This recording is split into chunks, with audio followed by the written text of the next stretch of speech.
New Moon, part 2. I need to be told that if you remember last time when we left off, Bella had just finally figured out that Jacob is in fact a werewolf. And now in chapter 13, she's on her way over to his house because she suspects him and his werewolf mates of basically killing all the people who were turning up dead in the next town over. And obviously, Jacob being her best friend, she kind of wants to talk to him about that a little bit because it's slightly concerning. I'm not going to start with anything particularly interesting. I'm just going to read out this sentence to you and you can guess what my issue was with it. Jacob started pacing along the rocks. If I listened very hard, I could just hear the gentle brush of his feet on the rocks behind the sound of the waves. The rocks had clattered like castanets for me. Yep, you guessed it, folks. It's word proximity, one of my favourite things to complain about in these fucking books. Why does she not know any other words for rocks? They're talking about him being a werewolf and shit. It's not very important. We all know the plot by now, so me picking up on these tiny details is really what we're all here for. Now that Bella's all clued in, Jacob can give us a bit more information about werewolf lore, which is an exciting prospect, but doesn't actually really lead to much, apart from just discovering that being a werewolf in this universe sucks, which I touched on in my last video about this, but this is when we get the full context of that. Jacob says, Sam told me I couldn't tell you. He's the head of the pack, you know. He's the alpha. I can't. God damn, fuck the incels for ruining this one thing for me. Fuck the incels for ruining Twilight, bro. That's the worst thing they've ever done. Sam told me I couldn't tell you. He's the head of the pack. He's the alpha. When he tells us to do something or to not do something, when he really means it, well, we can't just ignore it. So that's the first reveal of like the big alpha command thing, which is that Sam can basically imbue his voice with this ancient power because he's the head of the pack, and that means that it's literally impossible for the other members of the pack to disobey him. The werewolves in this story already have such little control over their fate and their lives, and even themselves, like their transformation isn't like something that they can plan for, it's something that they have to like gain control over. The fact that they also have this other person, it's not even like a god who's all-knowing and who has their best interests in heart. Like, Sam's just a fucking other guy. Sam could be like, dude, go jump off a cliff, and Jacob would just have to do that. It completely sucks being a werewolf in this world. I would not sign up for it myself, but apparently it's not something you even sign up for. It's not like being a vampire, which Stephanie Meyer feels is obviously the best choice. She wanted no teenage girl to have any doubt in their mind that they would rather be a vampire in this universe than a werewolf, and she did that by fucking over all of her werewolf characters entirely. And then she goes out and says that she has a soft spot for Jacob and wanted him to have a happy ending. And she did this to him throughout the narrative, and the ending she gave him, I would not say is necessarily happy. All this to say that at least Bella gets the illusion of choice in these books. There is the illusion that at any minute she could choose not to love Edward and to go off with Jacob or like Mike Newton or someone. We know by like just simple reading the book and being adults now that obviously there's never been any other choice other than Edward, and you can tell through the narrative that for Stephanie Meyer there was never any choice other than Edward. And honestly, I don't think that the love triangle aspect is as big of a deal as everybody made it into in reality. I really think that the only reason the love triangle got made into such a big deal is because everybody found Taylor Lautner so attractive, and so some of the girls wanted to be with him rather than with the other guy. Robert Pattinson, okay, I know what I'm talking about. I really do. I feel like that's kind of what inflated it into this big love triangle thing, and then obviously to market the movies and stuff around that was a really clever idea, because then they could sell the two separate merches, and the fact that there was two separate factions pitted against each other made people more passionate about it. As far as the book goes, I really think that there really wasn't ever a love triangle. Originally, Twilight was only supposed to be 2 books, Twilight and what later became Breaking Dawn. Jacob was never meant to be really more than a side character. I'm not even sure there were meant to be werewolves in the Twilight series. So Stephanie Meyer didn't really plan for Jacob having to have an arc, and she definitely didn't plan for him to be romantically involved with Bella, and I think that that really shows through in the final cut, because I really just think Stephanie Meyer couldn't bear to let Bella feel for anybody other than Edward. I don't know whether she thought that that would make us think that their connection was less real. I don't know. When I was a teenager, I don't know how I would have took that. Especially when the kiss scene comes up in the next book, actually. I don't think I would have reacted very well to that at all. But we're not there yet. So what the fuck am I talking about right now? Where is this tangent going? Bella has the illusion of choice, and Jacob is just straight up restricted. His role in the story is set in stone, and although Bella's is as well, at least Stephanie Meyer has the forethought to put in other options for Bella, even though it's obvious to all of us that Bella isn't going to take these other options and isn't even going to take them remotely seriously. Let's move on to chapter 14, because these two are just yapping on about being a werewolf and how much it sucks. And then basically, I guess they decide to be friends again because Bella believes him that he and his mates have not been eating tourists. The other wolves aren't particularly happy that Jacob's brought an outsider in, especially who they call the leech lover, Bella, because obviously she was involved with the enemy side. However, she is involved now and they can't do anything about it, so they bring her to what is essentially their base, which is Sam and Emily, his girlfriend's house. Am I gonna get into Emily's backstory, or is that something that people have talked about enough? Yeah, I'm going to skip it, and I'm going to instead choose to read you the one quote that I encircled in this entire chapter because I found it to be pointless filler and also just a little bit saccharine, and it was just wholly unnecessary. Bella, obviously, I told you, now believes that it was not Jacob and the rest of the werewolves killing the tourists. And then that gets her onto thinking about whether she would have loved Edward if he was a regular vampire and like went about killing people. Even though in the past Edward has killed people to drink their blood, he usually preyed on like murderers and bad guys. So Bella thinks that that doesn't really count. And I'm somewhat inclined to agree with her. Bella says, but what if he had been? What if, during the time that I'd known him, he'd been just like any other vampire? What if people had been disappearing from the woods just like now? Would that have kept me away from him? I shook my head sadly. Love is irrational. Fuck! It's so hard to read these quotes to you, bro. I shook my head sadly. Love is irrational, I reminded myself. The more you love someone, the less sense anything made. So essentially what Bella is trying to say right now is, you know, love doesn't make sense. Sometimes you still love people, even if they are murderers and monsters who consume the blood of living innocents. I get what she's trying to say. If you already love someone and you find out that they've done something bad, obviously, like you see it all the time with like kids who commit crimes, and when they're in the interview room and the mum turns up, the mum's still giving them hugs and saying, oh, I'm so proud of you and whatnot, even though they've just fucking like killed a guy. So I understand where she is coming from in that respect. Like, love is irrational like that. But love is not irrational in the fact that you meet a guy and know him for a couple of days and he's like, yeah, by the way, I eat people. And you're like, well, I'm going to choose to fall in love with you anyway. That is not something that happened. And I'm not even sure if you were with someone for years and years and years and you found out that he was killing and eating people, you wouldn't have something to say about it, at least. The chapter was like trying to make a comparison between Bella and Emily because they both love guys who could be considered monsters. Emily's got horribly scarred from it, right, on her face because Sam got angry when he was too close and accidentally like ripped her face off. I think the comparison is meant to be that like Bella is also horribly scarred from Edward leaving her, but for some reason I just feel like Emily has it a little bit worse. And maybe I'm a bitch for thinking that, but that's just the way I feel. Chapter 15. Let's see if we are continuing on with the plot yet. There's this scene where Jacob hurts himself to show her his healing powers, and Bella doesn't even look and like describe it to us, which I thought was really disappointing. If he'd wanted to show me his regenerative powers, I would have been like, fuck yeah, dude, that sounds cool as fuck.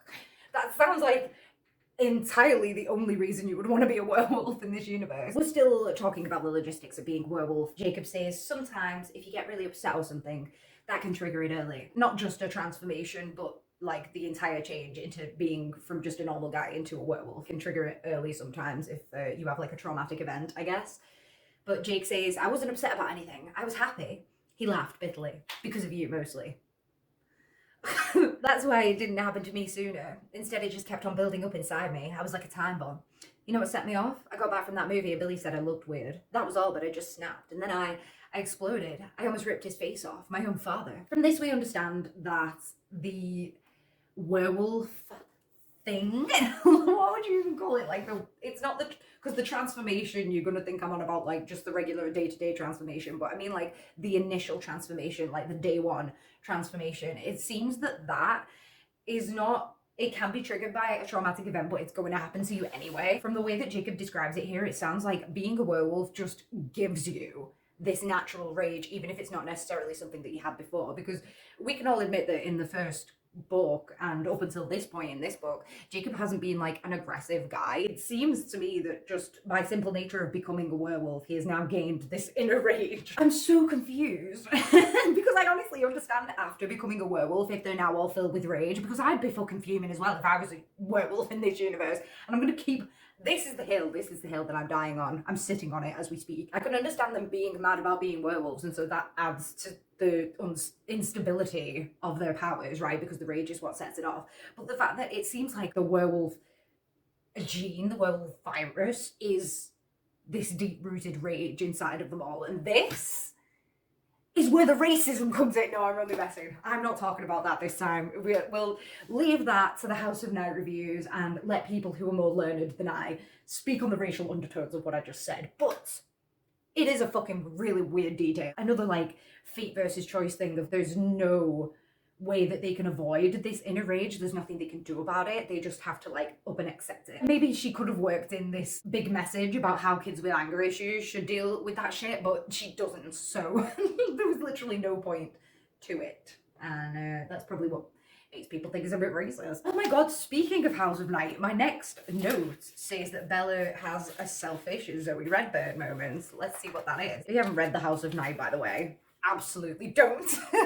But you can watch my videos about it if you want. It's at this point in the book that we discover a vampire is around, and it's a woman, and she's got red hair, and Bella's like, oh, it's Victoria, the guy who tried to kill me last year's girlfriend, and she's mad because my boyfriend killed her boyfriend, so now she wants to kill me. She is entered under the protection of the werewolves. Bella feels bad. She feels bad that the werewolves have to protect her. She feels bad that somebody might get hurt or even killed, essentially because of her. But instead of, I don't know, saying anything else, basically, Bella chooses to express that by saying, if it weren't for me, Victoria would not be killing people here, just somewhere else, far away. She doesn't care that Victoria is killing people. She cares that Victoria is killing people that she possibly knows and that could possibly affect her life. It's kind of similar to the attitude that the Cullens have of, like, as long as other vampire clans don't fuck with us, we won't stop them from hunting innocent humans in our area. It's just this very selfish and self-centered attitude that all the other characters have. It's weird. Maybe reflective of how Stephanie Meyer operates in the world. Bella's bored because all the werewolves are patrolling the area in order to protect her from this vampire, and she's like lamenting the fact that her and Jake don't get to spend any time together anymore because Jake's grown up and has responsibilities, and Bella's still wallowing in heartache from a guy who left her like 6 months ago. Shade, I'm so sorry. Bella, you take as long as you need to grieve, honey. So because Bella's bored, she jumps off a cliff like an idiot. She nearly gets herself killed, and we move on to chapter 16. Jake has obviously saved her from drowning. Wasn't very interesting or tension filled because it's Bella Swan. Nobody cares. She's obviously not gonna die. So the whole thing throughout this book, obviously Stephanie Meyer likes to put a little literary comparison throughout her book to kind of try and establish a theme, and it never really worked. This book is no different. In this book she's got Romeo and Juliet, simply because there's a little bit of a non-existent love triangle also in Romeo and Juliet, and the fact that Juliet very obviously is in love with the titular Romeo. She's meant to be getting married to this guy called Paris in like an arranged marriage kind of deal. Everybody who's reading the story is like, oh, Paris, he's just there to create unnecessary tension. Much like the Jacob love triangle storyline was put in to create opportunity for a quadrilogy instead of a duology. Stephanie Meyer can't just like mention that they're working on Romeo and Juliet in class and then have little opportune subtle moments throughout the text to make small comparisons to Romeo and Juliet. No, she has to go the whole 9 yards. Basically force feed us the fact that she's trying to compare certain moments to Romeo and Juliet, like this one. I was reading too much into the story. Romeo wouldn't change his mind. That's why people still remembered his name, always twined with hers. Romeo and Juliet. That's why it was a good story. Juliet gets dumped and ends up with Paris would never have been a hit. It's just an inaccurate statement, isn't it? There are so many good stories out there that are about a woman getting dumped by the person she thought was her dream guy and ending up with someone who's so much better for her that she wasn't going to give a chance in the end. And if Romeo and Juliet is the way that the title's supposed to work and it's never going to be as good with just Juliet on her own, then what the fuck is Anne Juliet about, bitch? Juliet could have gone on to live a very fulfilling life if she hadn't stupidly killed herself when she realized that Romeo was dead. She'd have been like, this guy's a fucking idiot, bro. Can he not read?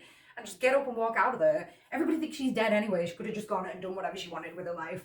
And I'm not saying she was an idiot, but we all forget that Romeo was on the rebound, and I think that is something that I just really should have written my high school essay about and not cared what grade I got. It's something that future generations should have learned about because of my bravery. In chapter 17, Alice turns up because she saw Bella jump off the cliff in a vision, but didn't see her get rescued because conveniently she cannot see the werewolves in her future visions. This is a problem because somehow, we'll get to it in a minute, Edward found out, and you know, in a dramatic fit, as he is wont to do, he's run off to also kill himself in yet another comparison to Romeo and Juliet. Bella is very dramatically telling Alice all the stuff that she's been through since the Cullens left, and she does not mince her words about how awful the breakup has been for her. Bella says, it was like someone had died, like I had died, because it had been more than just losing the truest of true loves, as if that were not enough to kill anyone. It was also losing a whole future, a whole family, the whole life that I'd chosen.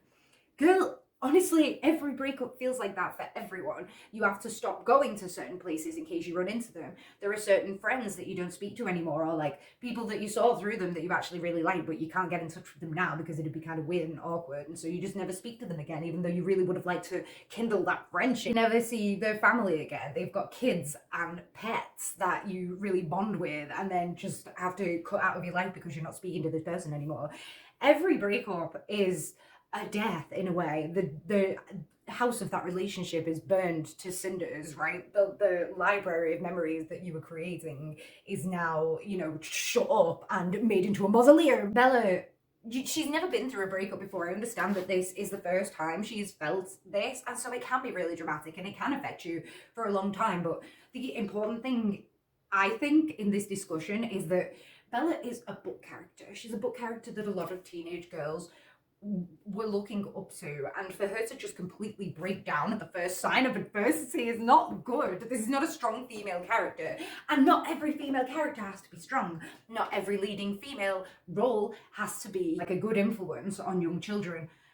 But Stephanie Meyer has toted Bella as this fucking feminist icon, and I'm not having it. Okay, she's not strong, and she doesn't do anything to pick herself up after going through this adversity and feeling like she's on the concrete floor of her life. She doesn't do anything at all except try to mush herself into Jacob's life, and it doesn't work, and she just kind of accepts that it doesn't work and accepts that she's going to be half a person for the rest of her life. And Juliet, but without all the good songs. Let's move on to chapter 18. Jacob turns up back at Bella's house in the car to make sure that, you know, she's not dead and it wasn't some other vampire playing a trick on her pretending to be Alice. Alice says Jacob's rabbit idled by the curb with Jared behind the wheel and Embry in the passenger seat. I understood what this meant. They were afraid to let him come here alone.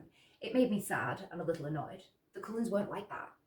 Bella's a fucking idiot. Proximity to the vampires forces them to phase. To come alone would be a really stupid idea because something bad might happen. Like, remember when Sam ripped Emily's face off, the girl that he loves? Maybe Jacob brought the other two in order to try and keep him calm. Also, you know, they don't know. They don't know what the fucking situation is. At least they're trying to be safe. At least they're trying to protect you. She's so ungrateful, man. It fucks me up. So it's in this chapter that it's revealed to Bella that Edward knows that she jumps off a cliff and he thinks she's dead. And the reason that he knows is because Alice told Rosalie, and Rosalie just told Edward.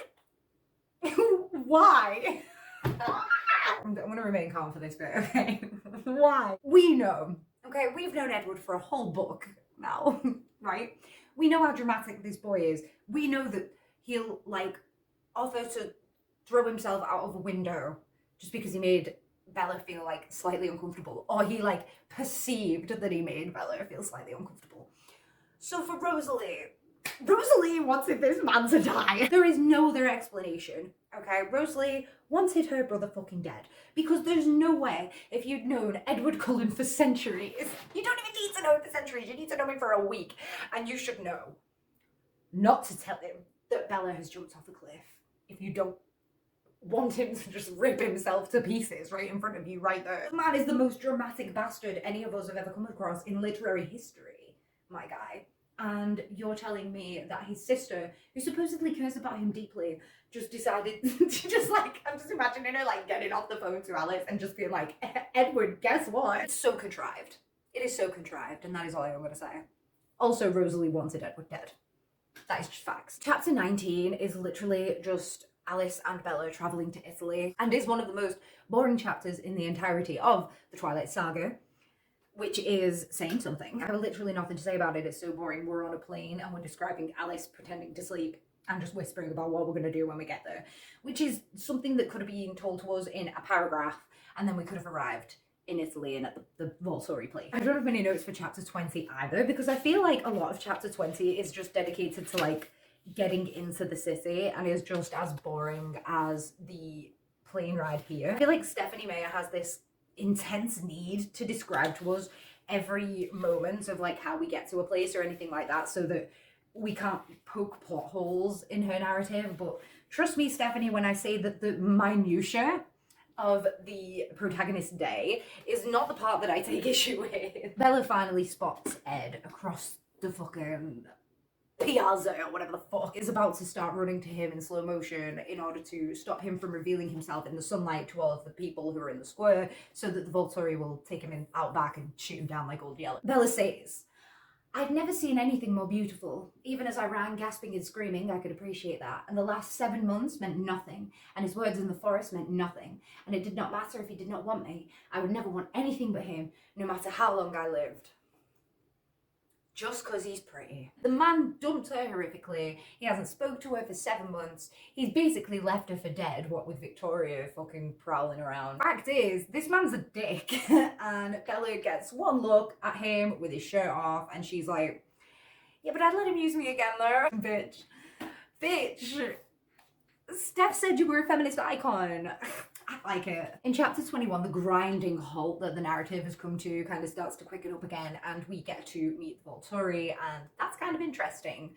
Both Laurent earlier in the meadow and Arrow here at the Volturi managed to be way more charismatic and intriguing as characters in a couple of pages than Edward and Bella have been for the whole 2 books. Arrow is very interested in Bella because of her shield power against Edward's mind reading, and he wants to try out his own unique mind reading skill on Bella. Arrow eyed me with bright interest. "May I?" he asked Edward eagerly, lifting one hand. "Ask her," Edward suggested in a flat voice. Feminist Edward Cullen moment. He didn't want to consent for Bella. He wanted her to give consent herself. They have this whole conversation with the Volturi, and it's not very interesting, and eventually it is agreed that they're going to let them go because presumably Arrow wants to use them in the future, but they don't let them go without the stipulation that they are going to turn Bella into a vampire, because humans knowing about vampires is against the rules, and they're already kind of letting it slide by letting them go this time, so it better happen fast. Any other book after escaping the Volturi, because as they're on the way out, Bella spots this group of tourists coming in, supposedly for like a tour of this old building, and it's revealed to her that this group is actually like dinner for the Volturi, and that they do this with groups of tourists in order to keep themselves fed. In any other book, after witnessing that, and after hearing about this like underground mafia of vampires in Italy that like do bad things to innocent people, the heroes would go back and put a stop to that by the end of the series. And I hate it, but I also kind of respect that Stephanie Meyer just had no interest in making it that, in making it a book about anything other than Edward and Bella being in love, and just making it interesting in any kind of capacity, making it humanitarian in any kind of capacity. We've already seen the selfishness and the narcissism that Bella and the Cullens display when it comes to other people's lives, so I don't know why I'm surprised. But it was just such a great opportunity for the end book to really culminate in something. Like, they take down this ancient establishment that was doing harm. In chapter 22, we actually get a fucking description of the plane ride back. The whole chapter, as if we really needed a play-by-play of being sat on a plane. Stephanie Meyer uses this opportunity for Edward and Bella to get some cuddle time. They haven't really spoken yet, they're just kind of holding on to each other. And obviously we know that Edward is just as glad to be here as Bella is.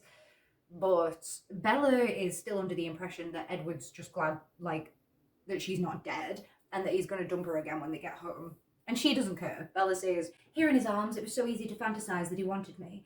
I didn't want to think about his motivations now, about whether he acted this way to keep me calm while we were still in danger, or if he just felt guilty for where we were and relieved that he wasn't responsible for my death. Maybe the time apart had been enough that I didn't bore him for the moment, but it didn't matter. I was so much happier pretending.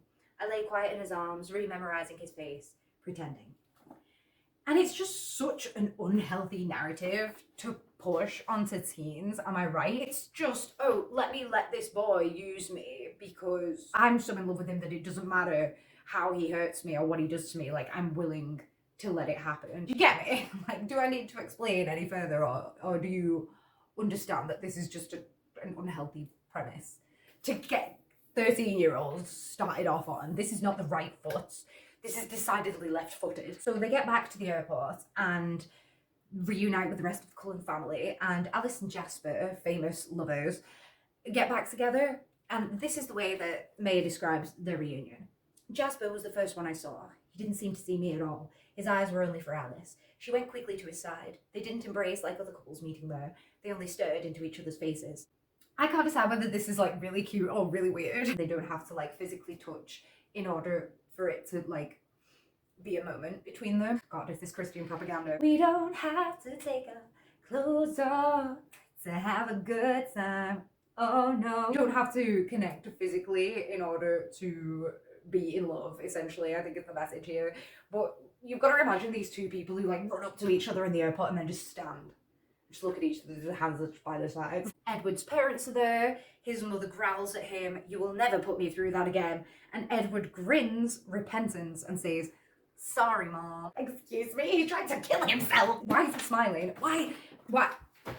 Everybody's acting like this is some like, oh, Edward moment. And it just makes me think, like, I've just got this headcanon in my head that every time something like mildly upsetting happens in the family, they have to send somebody running off after Edward across the country because he's gone trying to kill himself in Italy again. Just really don't feel like there's been a lot of seriousness put onto this situation by Maya where Edward definitely tried to kill himself. Rosalie apologizes for basically causing Edward to try and go and kill himself, but like I said before, there's absolutely no way she couldn't have known this was going to happen.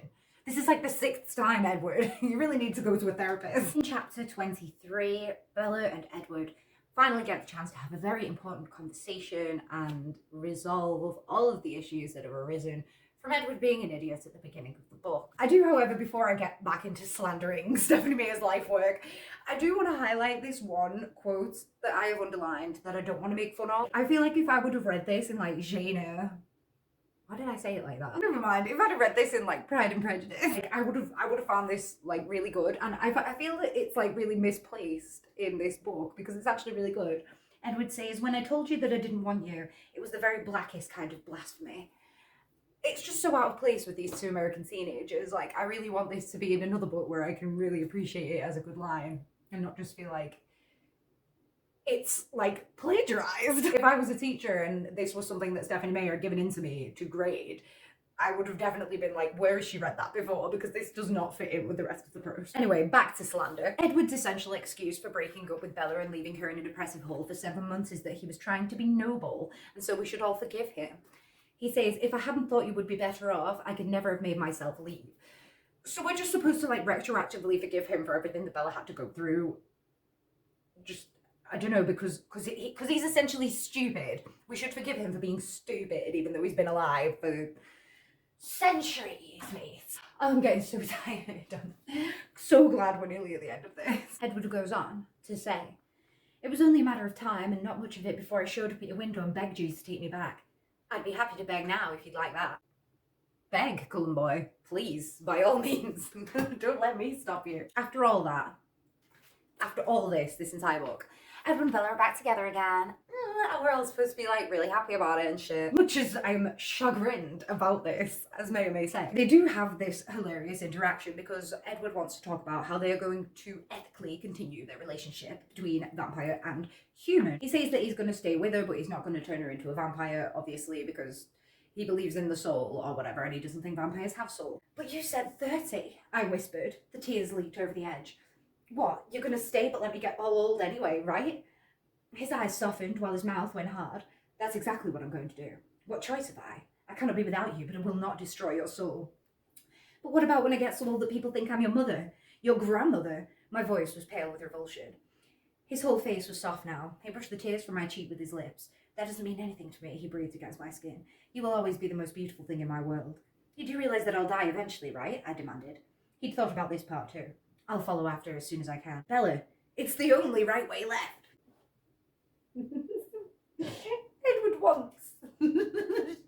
Edward wants everybody for the rest of Bella's life to think she's a fucking paedophile. He's gonna watch her die and he's gonna watch her go through the pain of being a dying person. And then he's just gonna be like, right, time for me to kill myself. I feel like we need to just check on Edward. This man is so determined to kill himself at some point. It's kind of scaring me a little bit. Chapter 24, the last chapter, we are finally wrapping things up. Okay, it's all good. It's all gooch in the hooch. Bella says, some part of me, my subconscious maybe, never stopped believing that you still cared whether I lived or died. That's probably why I was hearing voices. There is this suggested magical element to their relationship. I'm not going to deny that. However, the narrative doesn't do a lot to convince me of the fact that they are soulmates. What gives me that impression is more the fact that you can feel that Stephanie Meyer wants you to believe that they're soulmates. The god in the machine in this book is Stephanie Meyer. She is the one who is making all the cogs turn. It's not like Bella and Edward have all this mad shit in common that would like make you believe that they're destined to be together. It's not like he's one way and she's another way and they balance each other out. There isn't even like this opposites attract element. There hasn't been an enemies to lovers that makes you realize that the relationship has overcome hardships and so they're going to be stronger for it. There's nothing driving them to be together except for Stephanie Meyer. And so that magical element that would otherwise be this romantic fantasy to have fun with, it's not fun and it's boring. There's this weird moment when Bella is talking about her hallucinations. This is the way that she puts it. What if you sincerely believed something was true but you were dead wrong? What if you were so stubbornly sure that you were right that you wouldn't even consider the truth? Would the truth be silenced or would it try to break through? And I think that what Stephanie Meyer was trying to do here was to put this cap on the story that was this moral of like, you need to trust your gut, because Bella always knew deep inside herself that Edward still loved her, and that's why she didn't like run off and snog Jacob Black. There was this moral like slapped onto the end of it that like made everything worth it and made sure that like Bella wasn't having hallucinations next book as well, because she absolutely lost her goddamn mind. No, it was only a temporary lapse in judgment and will not be continuous. Of course, we couldn't get through an entire video without Bella's horrific martyr complex coming into play. And she basically says that if Edward decides that he doesn't want her in the next few years and that he's not going to turn her into a vampire, she will go to Italy herself and offer herself up to the Volturi so that nobody comes after the Cullens. Bella also is so determined to die. She's so determined to die for Edward or for the werewolves or just for anybody who will have her as a martyr to their cause. I had to stand up. My legs are fucking killing. I've been studying talking about Twilight for nearly an hour. A bit of the books just fell out. They're falling apart. They are actually falling apart. I'm not even sorry. Sorry to all you twihards out there. They're talking about a contingency plan for if the Volturi come to find Bella, and essentially the plan is to just hide her somewhere because nobody can read her mind anyway. Alice can see the future, so she'll be able to see them coming so that they can hide her away. Bella says this made no sense, but they can find you, I reminded him. And I can take care of myself, Edward said. Emmett laughed and reached across the table toward his brother, extending a fist. Excellent plan, brother, he said with enthusiasm. Edward stretched out his arm to smack Emmett's fist with his own. No, Rosalie hissed. Absolutely not, I agreed. Nice. Jasper's voice was appreciative. Idiots, Alice muttered. Esme just glared at Edward. I did not understand what this exchange was meant to be portraying to me. Like, I didn't understand what the dynamic here was and what was meant to be going on until I heard a familiar sound in the distance.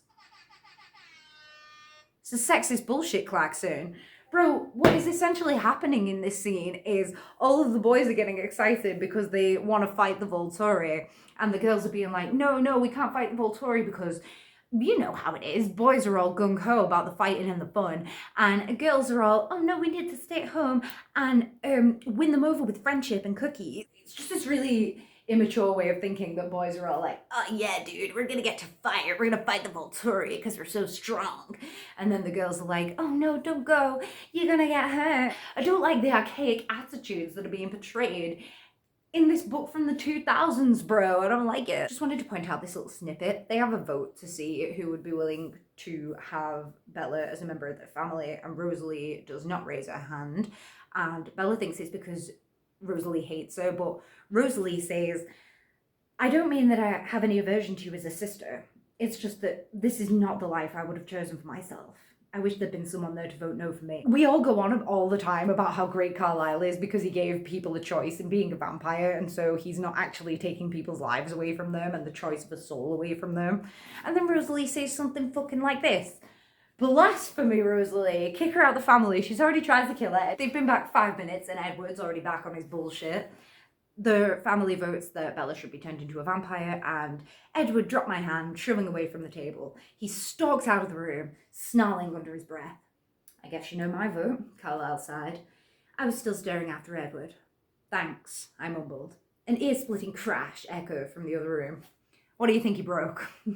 What toy do you think he threw out of his pram? Further proof, I'm speedrunning it now by the way, further proof that Bella does not care about her human family whatsoever and just wants to be a vampire and ride Edward's vampire dick for all of eternity. Hold on, Edward said between his teeth. It doesn't have to be now, in regards turning her into a vampire. There's no reason for it not to be now, I said, the words coming out distorted. I can think of a few. Of course you can, I said sourly. Now let go of me.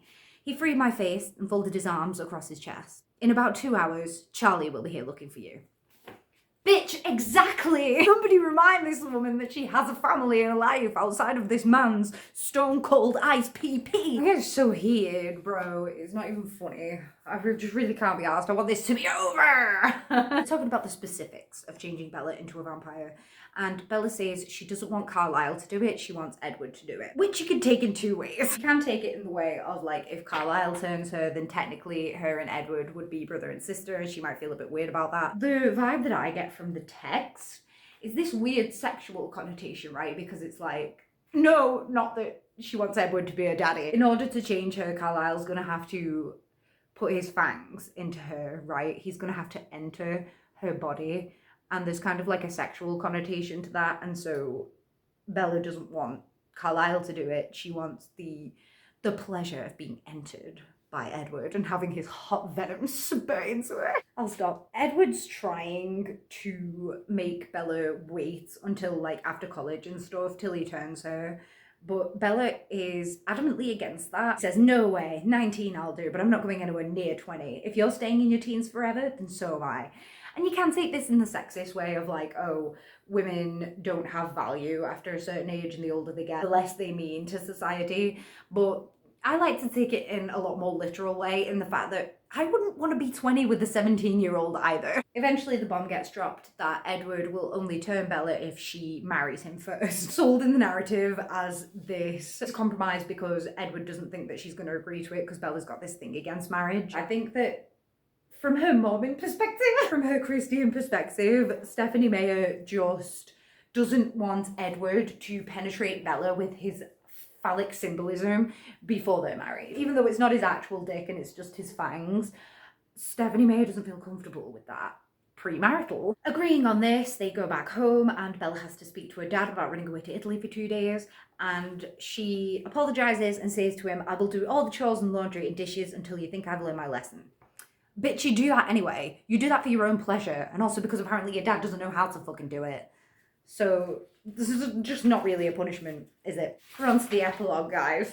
Oh, snaps. Snaps to me for getting through yet another Twilight analysis video, even though I'm not finished yet. I just need the snaps to finish it, guys. Please, come on. Give me this one solid, please. In the epilogue, Bella refers to college as Plan B, coming second to her becoming a vampire. I feel like I'd be fine with Bella's attitude towards education if she planned to go and do it after she changed, like if there was ever any kind of an indication that she was going to go and pursue a career after she was allowed to return to society as a vegetarian vampire. But she just has no interest in education at all from the moment of meeting Edward. And I feel like that's where the real problem and the real anti-feminist message lies. There's nothing wrong with being traditional, but I don't know, this laissez-faire attitude toward education just really got me bugging. There's something really insidious about it. This like underlying message of like Bella thinks that education just isn't worth anyone's time. Edward resumes his schedule, comes back to the school, and they're in most classes together again, and they go back to their unhealthy dynamic of spending every waking second together.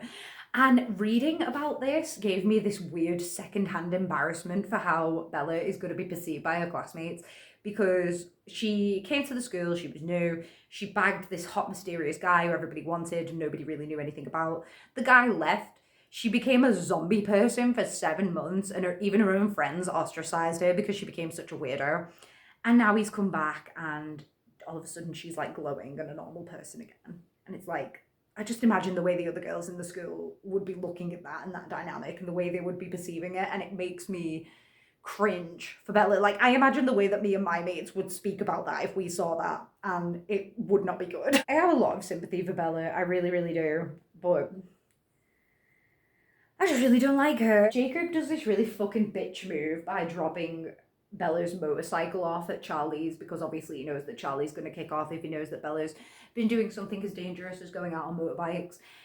Jake the snake, am I right? And so childish. Just this extra thing to me not like Jake, just in case you were still on the Team Jacob train now that Edward's back. Jacob and Edward have this standoff kind of thing. I don't really know what the purpose of it is, other than just to kind of have this final meeting between the three of them so that we can establish the dynamic that's going to continue on in the next book. Edward says to Jacob, I know, but that doesn't erase the gratitude I feel. I thought you should know if there's ever anything in my power I can do for you. In regards to keeping Bella safe while he was gone, Jacob raised an eyebrow, clearly thinking about something in his mind that he doesn't want Bella to hear, which, by the way, is a dick move. Jacob, like, please stop that. Having private conversations literally right in front of me. Edward shook his head. That's not in my power. Whose then? Jacob growled. Edward looked down at me. Hers. I'm a quick learner, Jacob Black, and I don't make the same mistake twice. I'm here until she orders me away. Here, Edward is saying that he tried to leave Bella for her own good once, and that wasn't good because it wasn't her choice, essentially. And so now he's here to stay, and literally she sends him away. But if she were to choose Jacob, then Edward would let her go, and he would be happy for her, even though he'd probably stalk them for the rest of their lives just to make sure that she actually was safe. And I think that in that lies a lot of the appeal of Edward, even after all of his dramaticisms in this book, and his obviously suicidal tendencies. The fact that Jacob treats Bella like a prize, like, it's that classic nice guy syndrome where it's like, oh, we're going to put the niceness coins in and sex is going to come out. Edward, he says all the right things. Like, he's like, oh, it's her choice, and if she chooses you, I will be happy for her. Like, he like Stephanie Meyer, gives Bella this illusion of freedom. But we all know what Bella's going to do with that freedom. She's going to squander it. She's not going to explore any of her options, and she's going to marry the first guy she meets in high school, and they're going to get married and have a baby together, and it's going to be awful. Not to mention that the guy that's currently nice guying her is gonna... We're gonna leave that till the next time. Edward immediately ruins this illusion of freedom, however, by Bella goes to take a step towards Jacob because he's getting, like, angry and hurt by the conversation, and she wants to comfort him because obviously they were friends up until this point. And Edward, like, pulls her back, not letting her get close to him, and I understand that it's because he doesn't want her to get hurt by this angry werewolf whose transformation Edward doesn't really understand yet. However, you know, Bella's not a child. She knows the consequences of going near an angry werewolf, and if she still wants to do it, then Edward should just let her get her face ripped off. And I feel like that's not the first time I've said this, and it probably won't be the last. Bang! That was very violent, but I am finished, motherfucker! Oh my god, we finished New Moon. How chuffed are we all? Let's give me another round of snaps because I just really fucking deserve it. I don't really have any notes for the end of this book. I was going to talk about the comparisons between Edward as Romeo and Jacob as Paris, but I don't really fucking want to because it's the eventual conclusion that I would come to was that the comparison was not very apt, and that the use of Romeo and Juliet as a literary device throughout the book to establish theme is not very effective because it's just not very relevant. Romeo and Juliet is arguably one of the greatest love stories of all time. The language is immaculate even after all this time. Twilight is just not that. Twilight is many things, okay? It's a cultural reset, and I will never deny its impact on society and the waves that it made in young adult fiction. But I'm just not going to be out here comparing it to Romeo and Juliet anytime soon. And I'm not sorry.